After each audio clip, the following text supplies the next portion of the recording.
York's classic rock, Q1043. Welcome back. Jonathan Clark in the studio with perhaps the most interesting man in the world. Forget about that beer commercial. You know the one I'm talking about. But he is right in front of me right now, and his name is Bruce Dickinson, of course, from Iron Maiden and so many other things. How are you, my friend? I'm okay, I see. The new book, Bruce Dickinson, What Does This Button Do? It's an autobiography.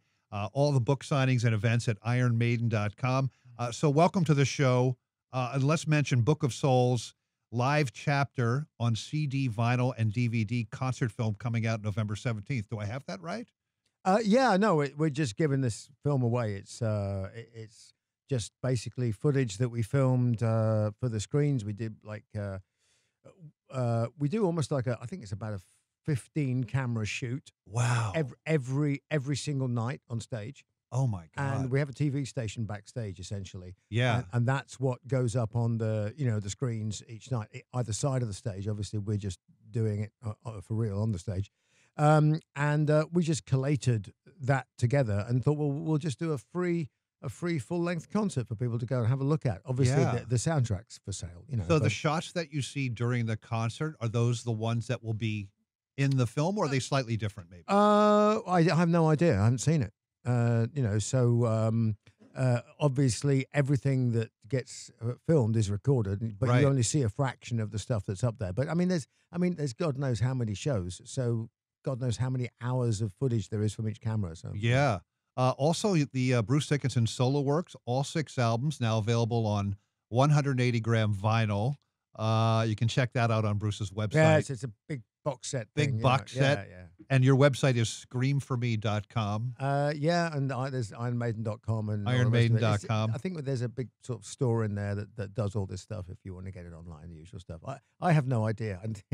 You should see my mobile phone. I still use an old Nokia, so. Oh, do you really? Yeah, social media is a mystery to me. Other people figure it out. Well, we got to say congratulations officially because you are #1 in the UK with this book, knocking off the lady who ran for president in the United States last year. Are you sure I'm knocking her off? Is that? Oh, no. Okay. You beat her to the top of the charts. I beat her. Oh no, we're just getting into even that's bad. We can't even say that in these days. I usurped her. Perhaps. Yes. Well, let's get to this book because it's a great title to me because it seems that really is a metaphor for you and the way you approach life. Maybe, the most interesting man, but also maybe the most curious, inquisitive man. What does this button do? And that's sort of, it seems from reading this book, how you've approached life. You're like, oh, let's try that. Yeah, we can do that. Let's try that. Why not? Yeah, that's pretty much it. I mean, my dad, with whom I had a sort of a strange kind of ambivalent relationship, but I don't want to big it up that it was like horrible or abusive. It wasn't, but one of the great things he did for me was say you should have a go at everything, just try it, whatever it is. When you're a kid, if you get a chance to do something, or whether it's a school trip, whether it's whatever it is, just have a go. And the other thing that he was very big on was whenever you start something, finish it. So when I did things and discovered things that I thought, well, that's kind of cool. I like doing that. Let's see where it goes. In the words of Robert Plant, if you're going to squeeze the lemon, do it till the juice runs down your leg. Well, your dad, and I was gonna get to that because your dad was similar because he was into fixing things. I know that he fixed old cars and he was good at sort of machines and things like that. Yeah, too, it right. Was, well, from when he's far better at it than I was. But he had just this incredible affinity with mechanical things. So when he was Some people are just good like that, right? Yeah, no, they just are. And he and I'm actually, it kind of runs in and around the family a bit because one of my uncles was a flight engineer and my godfather was a flight engineer in the RAF as well. And so this is, I'm sort of surrounded by engineers. I've no idea why I'm not an engineer, but I'm not. Although I appreciate good engineering, but you really wouldn't want to see a set of shelves put up by me. Iron Maiden, close to 100 million albums sold. And this is an interesting anniversary because, and it happens every year, obviously, for the last 36 years. October 26, 1981, you first took the stage with the band in Bologna, Italy. Was that it? Yes, it was actually. And now you've come to remind me. I had no idea it was my anniversary of being in Bologna. Yeah. Do you remember that gig? Yes, I do actually. Okay. I do, mainly because I bought a very large piece of Italian ham wrapped in shrink wrapped. And, Really? Yeah, and realized that it was just a great folly because I never actually ate all of it, but I tried. I want to show you this kind of photo. exotic back in the day to do Oh, that yeah. sort of stuff, Well, it sounds delicious. I'm hungry just talking Yeah. about it. This photo, I don't know if you saw this photo. I haven't seen it yet. You're still digging it up on your phone. All right. So where is it? here's this photo. Take a look at that photo. Oh yeah, there you go. That's not fake news. That's totally not fake. So the photo we're talking about is a meme that somebody created. Okay. Showing that is fake news. the Obama inauguration, the Trump inauguration, and then at the end it says Iron Maiden every show. And it's a sold out like massive stadium. Well, this politics is something I'm not going to dig into politics because, well, first of all, this is not my country, so this is not my circus, not my monkey, But I will say that the book is a kind of not a deliberate riposte to the current.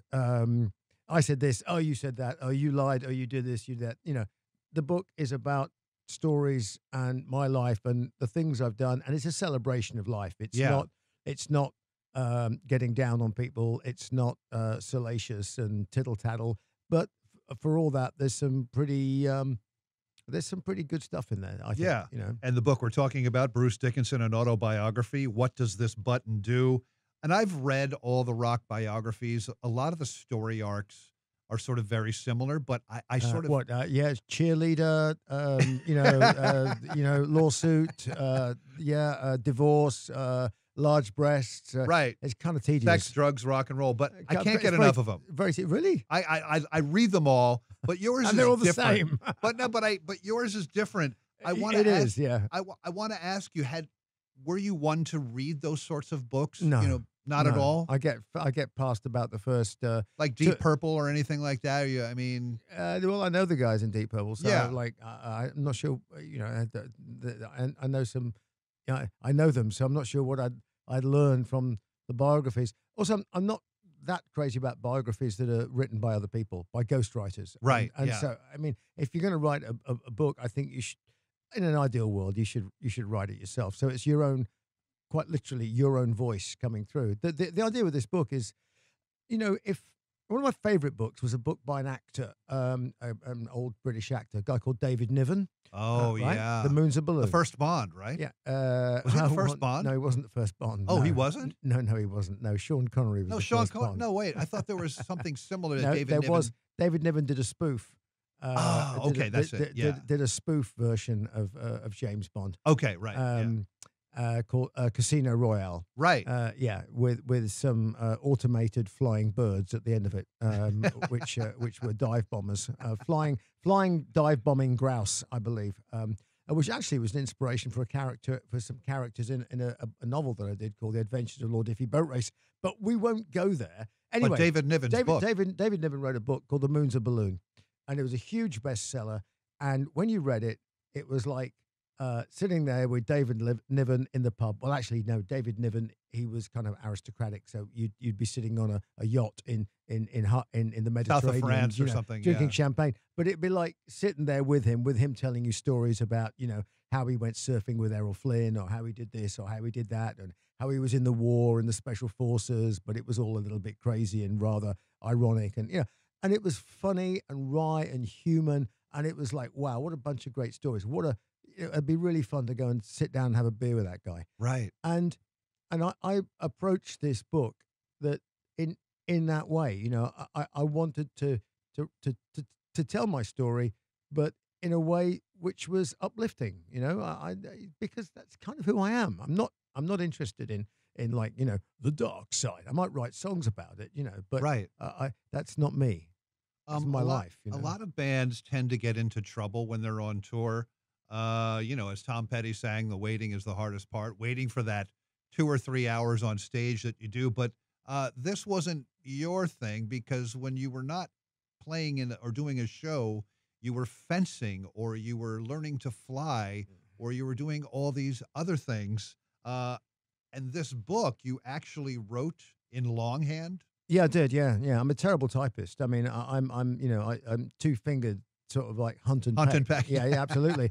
And the other thing is, I absolutely can't stand seeing spelling mistakes on the page. So, given that I'd be, pretty disastrous in terms of spelling, given my typing skills, I'd be forever stopping and correcting it. Whereas when you write, the flow just seems to go down a lot easier. So I Right. used to write about 12 to 1,500 words at a sitting. Right. And And this then- was all during Book of Souls tour, or no, a little bit before. I mean, I wrote 50% of the book in the pub. I'd go down the pub and I'd sit in the corner and I'd, have a couple of beers, make it last 2 or 3 hours. And at the end of that, I'd have, 1,500 words.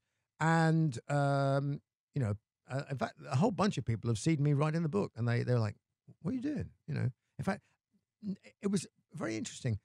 I was writing the book, or I'd been making little notes in a notebook about things I was going to write in the book. And I've never been so pestered in all my born days. And funnily enough, but really often by some quite attractive women came up to me and said, what are you doing? I said, I'm writing. Well, what are you writing? I said, I just stuff, right? Well, what kind of stuff? And I said, well, why are you interested in what kind of stuff? No, read me something. I'm like, well, I'm not going to read you something. This is no, go on, read me something.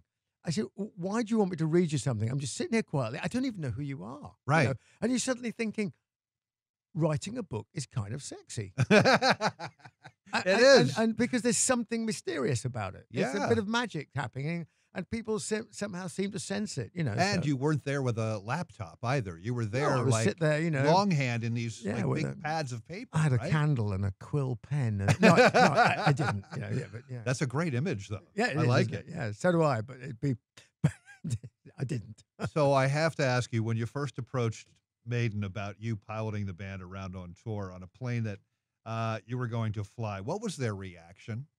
Well, I was already an airline captain. Yeah. So I'd been flying commercially, professionally for probably 7 years by then. So they were used to the fact that I was off flying, holiday makers on, or flying for British Airways or flying for whoever the company was. Australis or whatever. Yeah. We had 11 aircraft, so we were kind of guns for hire. So we would go off on a 6-month contract for British Airways or for EasyJet or any one of several airlines, so they were used to the fact. So it was no problem me going and flying them. I used to actually fly them around in a small light aircraft with little twin propellers and things.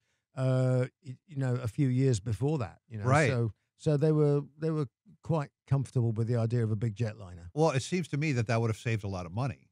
I mean, on tour costs, right? Well, I'm not sure if it saved a lot of money, but what it did do is it made it possible to do a lot of places that we couldn't have done otherwise. Like flying regular commercial or whatever. With the equipment, we had the equipment and the band and the crew on the same airplane. So what it was a massive time saver. So it joined up the world like a big magic carpet. Oh, right, yeah. So instead of having to exclude places like Australia, New Zealand, India, all of Southeast Asia, because the connections in all those places are kind of inconvenient, not just for the passenger transport. That's not the issue. It's the freight transport that kills you. Yeah. Because hiring a freighter to get your equipment around, as in, hey, it's got to be there because we've got a show in 2 days, that is what kills you, because they see you coming and they go, oh, yeah, okay, you got to be there. Right. You've got to pay the big dollar. When you can freight stuff and you really don't care, we got a couple of weeks. So you to put it on space available or you sea freight it, that's fine. But of course, we also got to pay 50 road crew. And road crew these days are not. It's not like the old days when you paid people and here's beer. a couple of beers. Road crew now are like seriously professional people, and they get paid very well, deservedly so. And so, you've got to tighten things up. So having the airplane made it possible to join up the world in a way that we couldn't have done any other way. So you, along with people like Tom Cruise, Harrison Ford, John Travolta, have you ever like compared notes with those guys ever, or like sat in a room with them and talked about it? Or? I often think it'd be great to get to get us all out to some kind of little barbecue and just go and fly little airplanes all afternoon and talk about nothing else but airplanes and just make sure there were no journalists within about 200 miles. Right. Shouldn't be too difficult to do if you're flying airplanes. Exactly. So Gary Newman told me he once took you up in a plane. Gary Moon, I mean, he's a really good pilot, Gary Newman. And actually, he went up. It was at when he had an aerobatic World War II trainer. Yeah, that he was. He did he was part of a display team, and he took me up in the back, and he did his little display routine. And it was really cool, actually. I mean, he was a great pilot. I was very happy. It was all safe and sound. The only issue was that there was only one parachute. So he said, "I hope you don't mind. I'm having that one." Oh my God! We're with Bruce Dickinson. His new book, the memoir, "What Does This Button Do?" It's an autobiography. When you fly and you're just a passenger, is it weird? Are you always sort of making observations to your travel companions or anything? No. It's fine. I'm fine. I get a book, read a book, chill out. I have to say, I very seldom use the the whatever the entertainment system is. Oh yeah, I can't be bothered. But what I do is, I always have the map up. Just make me feel a bit more like, Oh, I like the map too. I love the map. Yeah, it doesn't speed, airspeed, the whole thing. Doesn't do much. Yeah, and sometimes it's quite wrong, but I won't go there. Oh yeah, exactly. But often, you do notice things occasionally. You look out the window and you see what's going on with the with the weather or the traffic, and you sort of go, oh yeah, okay, fine, whatever. Yeah. And sometimes you do form the odd opinion about the captain or the whoever's doing the landing, and you think, yeah, I did a pretty good job, because you realize that things are a little bit tricky, and some passengers might not realize right, yeah, exactly what's exactly going on, but you think, yeah, the guy did a pretty good job there. I wanted to ask you, because I was late to the game on this movie, but I watched the Sully Sullenberger movie. Yeah. With Tom Hanks. Yeah. Fabulous. Got one of the best lines, one of the best end lines of a movie. That I thought it was absolutely brilliant. And Clint, I think, did a great job directing it. But my favorite line in the movie is when they've run through all the tapes, and it's quite clear that once you throw in a real human being, and don't assume that everybody is just some kind of automaton, that the guy had it absolutely nailed. Right. And they turn to the first officer and they say, "Is there anything you would have done differently?" And he says, "Yeah, I'd have done it in July." Yeah, exactly. That's a great line. Have you ever been close to a situation like that where, the potential of tragedy could have happened? I mean, no. Good. Well, we're happy about that. No, nothing even remotely like what happened to him. I mean, I've had bird strikes, but I haven't taken one in the engine. I've had them in the cockpit, and a buddy of mine took an African vulture that bent the landing gear. Wow. But that's not a really important bit of the landing gear, but we were stuck in Africa for 2 or 3 days while we sent a part down to fix it. Windows shattering, decompressions and things like that, emergency descents. I mean, those are all things that you train for. I mean, they sound like, oh my God, Right, yeah. But actually, these are things you train for in the simulator, and when they happen, they I don't know. It's you think, oh goodness me, we seem to have a decompression on our hands. Well, it's pretty clear what you have to do here, folks. Right, yeah. And down you go. And that's that. Yeah. Pretty Would much. you ever want to go into space? Oh, absolutely. Absolutely. I wanted to go into space since I was the kid that that was brought up with Sputnik and Yuri Gagarin and the first Russian into space, and then Right. you The know space race. I Yeah. followed everything. I mean, when Apollo 13 happened for real. I mean, normally like 10 o'clock at night was like or before that, I think was like my bedtime when I was that age. Yeah. And I wish I could find them now. I actually sat up because TV is kind of unprecedented. They actually had like 24-hour TV, basically staying up all night covering the Apollo 13, story. And I pretty much almost stayed up all night and got up like super early the next morning. And I took notes on everything and made sketches of everything and stuff. I was wow. so totally into space. I loved it, you know. Oh, you got to call up Elon Musk. Yeah, well, I've got to be able to afford one of his cars. Book first. a seat. Book a seat on the flight. Yeah, Um, yeah. Well, you know, it would be no. I think low cost access to space. If you know, not just space tourism, but you know, low cost satellite and low cost payload into space is the next frontier. you Yeah. know. I don't think it's ever going to be. It's never going to be like getting on an airliner. Right. That I think is kind of like that's fantasy island. Yeah. But nevertheless, I think it will come down in price a lot. And you know, anytime you strap your ass to a firework, you know, there's a risk. You know? Yeah. Do you remember the first time you came to New York City? And was there one thing that you absolutely had to do as soon as you got here? Uh, I- the first time I came to New York City, completely overwhelming, and I just went for a walk around the block, and I just thought I was in a movie set. Was this Times Square? No, just anywhere. It's Just like- anywhere. and just stand on the corner of any city block in and around sort of like downtown Manhattan, and especially if it was like winter where you've got all the steam coming out of the manholes and everything. Just go and buy yourself a cup of coffee, stand on a street corner, and just think any minute now it's the French Connection, and Popeye Doyle is going to walk out of that building. It's New York. It's great. What a place. That's what they say. That's why a lot of people shoot movies here because New York City is the best co-star you could ever get in a film. I mean, you don't need a set. Every street corner is a set. I just want to talk about the cancer briefly, which you battled and won.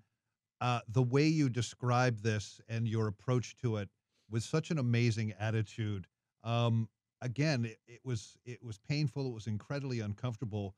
But you were so proactive on your research, and you detail all of this in the book really, really well.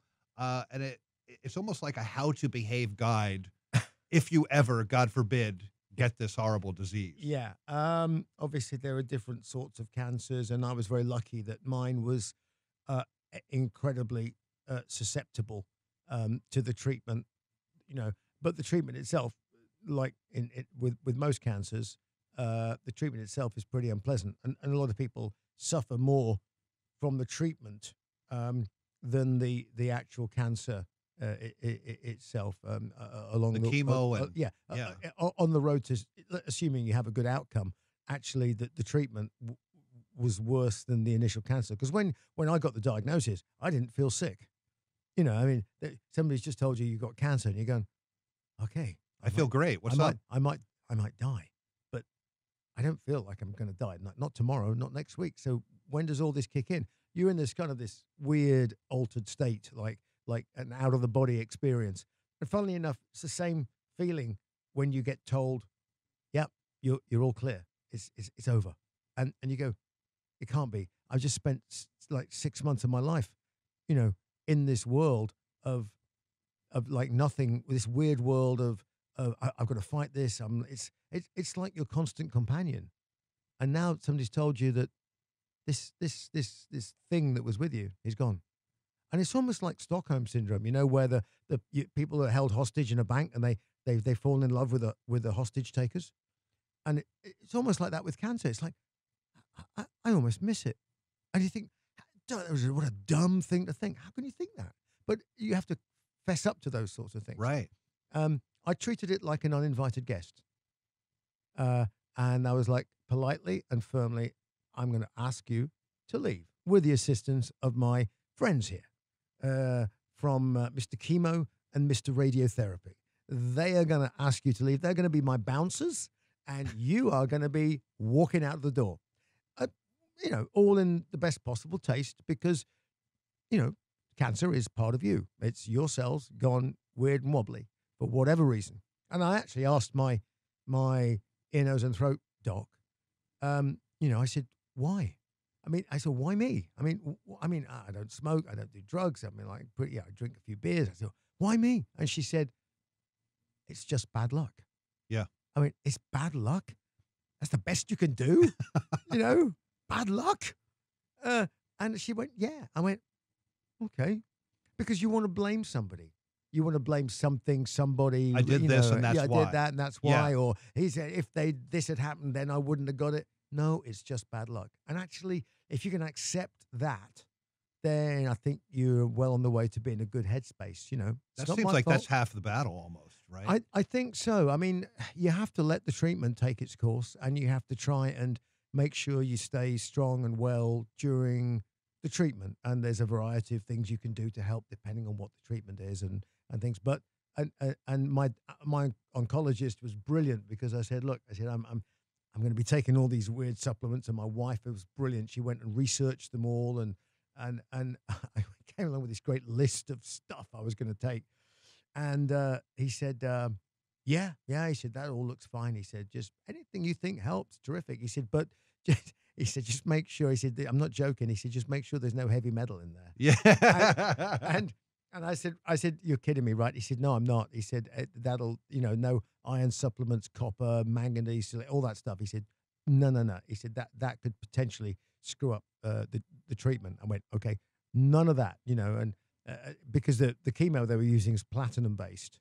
So you're shoving your body full of platinum, and observing the book. I said, I spent years getting platinum albums, and now I'm turning into one. Bruce Dickinson is with us. His autobiography, "What Does This Button Do?"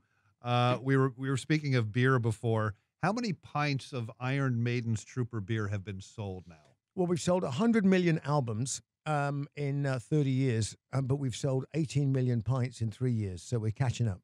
Wow. That is fantastic. Yeah. And you kind of made that beer, like you weren't just like, oh, let me just slap a Bruce Dickinson Iron Maiden label on the bottle. No. It's not what we do. You really went into it hard. No, we're onto our fourth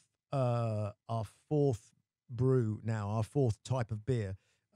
Obviously, we have our flagship, which is Trooper. That's we're never going to not brew Trooper. The other beers come and go as guest beers. We've got a fabulous porter stout thing called red and black, which is seasonal, and we've just brewed our latest one, which is called Hallowed, which is a Belgian British ale hybrid. Ooh, that sounds good. 6% Belgian British ale hybrid, and Robinsons, who've been brewing for 140 something years, they think it's the best beer they've ever brewed. Wow. And I was like, you're kidding me. And they went, no. And that's really high praise coming from them, And it's not me brewing it. I came up with the ideas. We did the tastings together, and then I have to leave it up to the master brewer, Yeah. And then we come it together at the end, and and fiddle around with it a little bit, and then we go and put the labels on it and figure out the marketing around it, and then we go and drink it. And that's the fun bit. The Iron Maiden T-shirt and other bands' T-shirts actually very popular. They've almost become fashion accessories. Well, they're cool. They're cool things. They are totally cool things. So eventually, eventually somebody is going to take something like that. It's like Marvel Comics for a while. When I was a kid, a long time ago, nobody thought Marvel Comics were cool. They were like trash. So people would trash them all the time. It's like, oh my God, you read those Marvel comic rubbish things. That's and all of a sudden they became pop art. And now they're like iconic images of a certain time. So things do, move on up through the years. And the Maiden concerts now, and for a while, you will have the hardcore fans that have been used since the early 80s, and you will also have young fans really like teenage boys come to the shows, and that doesn't really happen to a lot of bands. No, Iron Maiden fans are like plywood. You know, we have laminate layers of them, and they stick to one another. You know, and every few years we add a few more layers, and the table gets thicker and stronger, and people come along to shows and say, "Wow." You know, back in the day in the 80s, we'd do like one show at the Garden, you know, and now we've just done 4 shows in the New York area. Yeah. So how come we're 4 times bigger than we were in the 80s? You know, we haven't suddenly grown a whole bunch of people, dare I say it, of my age, you know, because people of my age, as I pointed out at the shows, we are kind of slowly diminishing, you know. Yeah. May you diminish less, you know, but it's kind of inevitable. So what we're doing is building up this great new fan base of kids who discovered a lot of kids will have discovered Maiden with this last album, Book of Souls. Book of Souls, and they'll go back and rediscover all the mythology of the band. So it's brilliant to have that. Well, we look forward to a lot more. His name is Bruce Dickinson. What Does This Button Do is the autobiography. It is fantastic. Everyone go buy it. You will not be disappointed. It is a brilliant read. Bruce, thank you so much for giving us a few minutes. Thank you very much. New York's classic rock, Q1043.